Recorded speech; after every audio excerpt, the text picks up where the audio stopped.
Bismillahirrahmanirrahim. Assalamualaikum warahmatullahi wabarakatuh. Innal hamdalillah nahmaduhu wa nasta'inuhu wa nastaghfiruh wa na'udzu billahi min syururi anfusina wa min sayyiati a'malina may yahdihillahu fala mudhillalah wa may yudlilhu fala hadiyalah. Asyhadu an la ilaha illallah wa asyhadu anna Muhammadan abduhu wa rasuluh alladzi la nabiyya ba'dah. Amma ba'du. Qala Allah Ta'ala fi kitabihil karim, a'udzu billahi minasyaitonir rajim. Bismillahirrahmanirrahim. Ya ayyuhalladzina amanu kutiba alaikumus siyamu kama kutiba alal ladzina min qablikum la'allakum tattaqun. Al-ayah. Shadaqallahul azim. Puji syukur marilah kita panjatkan kehadirat Allah Subhanahu wa Ta'ala, karena berkat rahmat dan ridhonya kita bisa disampaikan di bulan suci Ramadan ini. Salawat bersalam semoga tetap tercurah limpahkan kepada junjungan kita, teladan kita, yakni Habibana wa Nabiyana Muhammad sallallahu alaihi wasallam. Tak lupa kepada keluarganya, para sahabatnya, dan kita selaku umatnya yang insya Allah senantiasa istiqomah berada lurus di jalannya. Amin ya rabbal alamin. Hadirin wal hadirat rahimakumullah. Marhaban ya marhaban, marhaban ya syahrus siyam. Marhaban ya Ramadan. Pada bulan suci Ramadan ini, bulan yang penuh dengan mulia, bulan yang penuh dengan rahmat, bulan yang satu-satunya Allah tuliskan namanya di dalam Al-Quran secara jelas, Syahrul Ramadan. Mengapa di bulan suci Ramadan ini kita harus mempersiapkan dengan persiapan yang secara matang di bulan suci Ramadan ini? Kenapa? Sebab di bulan suci Ramadan ini menjadi titik awal langkah menentukan siapa yang bisa berhasil mendapatkan keutamaan-keutamaan yang terdapat di dalamnya. Ada dua alasan yang kenapa kita harus mempersiapkan diri secara maksimal di bulan suci Ramadan ini. Yang pertama, sebagaimana sikap Rasulullah, para sahabat, dan ulama terdahulu menyikapi dalam bulan suci Ramadan ini. Ketika masuk bulan Rajab, Rasulullah berdoa, Allahumma barik lana fi Rajaba wa Sya'bana wa ballighna Ramadan. Alasan yang kedua, kita harus memposisikan Ramadan sebagai tamu Allah yang paling istimewa. Kenapa? Sebab di bulan suci Ramadan ini Allah hadirkan untuk membentuk manusia supaya dia bisa bertakwa yang sungguh-sungguh kepadanya. Hadirin wal hadirat rahimakumullah. Begitu banyak keistimewaan yang Allah hadirkan di bulan suci Ramadan ini, maka tak heran jika banyak orang yang berbondong-bondong mengamalkan amalan di bulan suci Ramadan ini. Mereka berlomba-lomba untuk berhijrah menjadi manusia yang lebih baik dari sebelumnya, berhijrah menjadi manusia yang bertakwa di sisinya.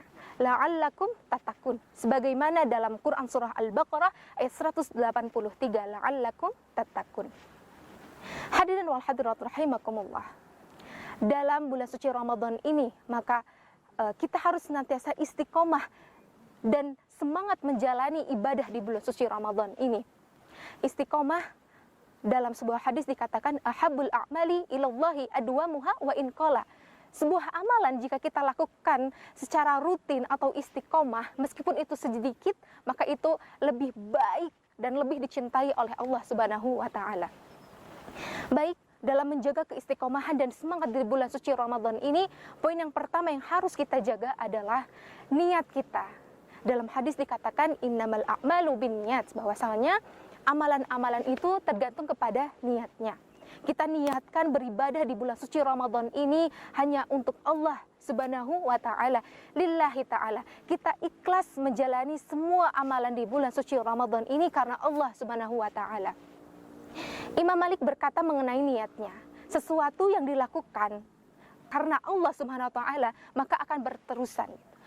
Maksudnya apa? Maksudnya adalah ketika kita melakukan sebuah amalan dengan niat yang terbaik gitu untuk Allah, maka itu akan berterusan, akan menjadi habit kita, akan menjadi kebiasaan ketika sudah berakhirnya bulan suci Ramadan ini.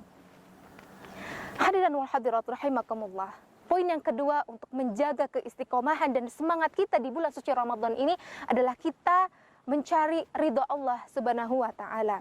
Dalam bulan suci Ramadan ini kita harus mengharapkan dengan harapan yang sangat penuh kepada Allah Subhanahu wa taala. Poin yang ketiga adalah kita senantiasa selalu berkumpul dengan orang yang soleh dan soleha.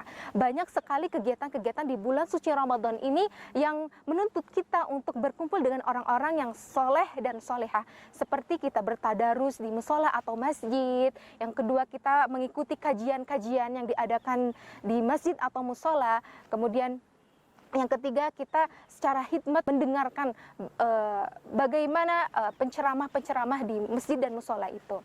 Sebagaimana kita harus bisa mencari atau mendapatkan hikmah yang diambil oleh beliau. Kemudian poin yang keempat adalah jauhi maksiat. Dari jauhi maksiat ini terlebih adalah menjaga pandangan mata dan hati. Mata dan hati itu tidak bisa dipisahkan. Mata memiliki kenikmatan dan hati juga memiliki kenikmatan yang bisa mendorong pandangan tersebut. Jadi mata dan hati tidak bisa dipisahkan. Jika kita melihat gitu ya pandangan yang baik, maka akan melahirkan hati yang bersih, niat-niat yang baik gitu. Begitupun sebaliknya jika kita melihat hal-hal yang dibenci oleh Allah, maka sejatinya pemilik itu adalah sedang berada di jurang gitu. Nauzubillah min zalik. Jadi senantiasa kita optimalkan di bulan suci Ramadan ini, kita jauhi maksiat dan perbanyak taubat kepada Allah Subhanahu wa taala. Kemudian poin yang terakhir untuk menjaga keistiqomahan dan semangat kita di bulan suci Ramadan ini adalah kita senantiasa mengingat kematian. Memang tidak hanya di bulan suci Ramadan saja kita harus mengingat kematian. Di semua kehidupan kita harus senantiasa mengingat kematian. Kenapa harus kematian? Karena kematian itu kita tidak tahu kapan dan bagaimana keadaan kita ketika Allah cabut nyawa kita. Dan kita senantiasa harus berdoa dalam sujud terakhir kita. Semoga Allah wafatkan kita ini dalam keadaan husnul khatimah. Gitu. Dalam keadaan yang baik. Gitu. Amin ya rabbal alamin. Tuh. Jadi dalam bulan suci Ramadan ini kita optimalkan amalan-amalan di bulan suci Ramadan ini. Dan kita raih pahala di sisi Allah Subhanahu wa ta'ala. Mungkin itu saja yang bisa saya sampaikan, kurang lebihnya mohon maaf. Yang benar datangnya dari Allah dan yang salah datangnya pada diri saya pribadi. Ungdur maqala walak tandur man qala. Syukran, wassalamualaikum warahmatullahi wabarakatuh.